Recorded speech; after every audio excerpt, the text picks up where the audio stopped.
Hello everyone, আজকে আমি চলো তোমাদের সাথে নুব্রা এসে কীভাবে লুকটা ক্রিয়েট করলাম সেটাই শেয়ার করে নেবো। কিন্তু তার আগে ভীষণ ভালো লাগছে এরকম প্রকৃতির মাঝখানে বসে একটা মেকআপ টিউটোরিয়াল আমি শেয়ার করতে পারছি।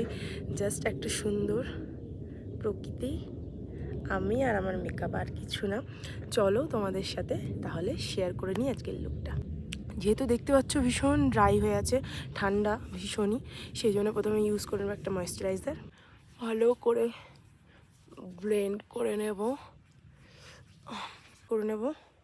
কালার কারেক্টারের একদম লাইট শেডটা আমি আমার আন্ডার আইতে ইউজ করে নেব, জাস্ট অল্প করে। পিছনে এই সুন্দর পাহাড়, বরফ, মেঘে ঢাকা আকাশ, এর মাঝখানে যে আমি এইভাবে কোনোদিন একটা মেকআপ টিউটোরিয়াল শেয়ার করতে পারবো, সিরিয়াসলি আমি জীবনে ভাবিনি। আর এখান দিয়ে বারবার মনে হয় ফাইটার প্লেন বা জেট প্লেন যাচ্ছে, অনেকবার দেখলাম আমি। এটা নর্মাল প্লেন নয়, কিছু ওই জেট প্লেন টাইপ অফ।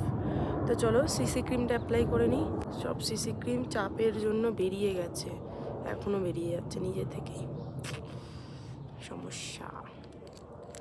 এখন তো আমরা নিচে আছি, এরপর আরও উপরে যাব, আরও কি জানি কী হবে। আর চিপসের প্যাকেটগুলো পুরো বেলুনের মতো ফুলে গেছে।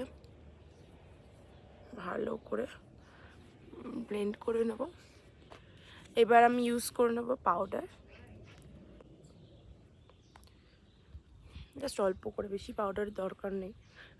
এর থেকে পিঙ্ক ব্লাশটা আজকে ইউজ করবো, এইটা কিন্তু আমার প্যালেটের ব্রাশ করি, চলে ইউজ করে নিই। বারবার ওই ফাইটার প্লেনগুলো চলেই যাচ্ছে। এরপর করে নেবো আইব্রো ড্রটা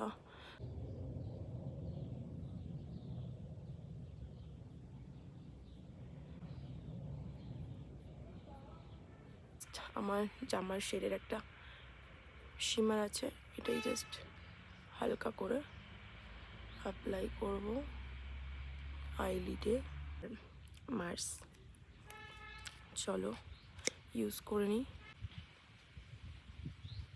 চলে যাবো লিপস্টিকের জন্য ইউজ করছি ইনসাইনের এই শেডটা, যেটা একদম নিউড একটা শেড।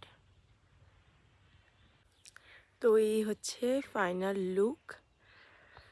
চুলেতে যেহেতু আজকে শ্যাম্পু করেছে, একটু ফুলে ফুলে আছে চুলটা।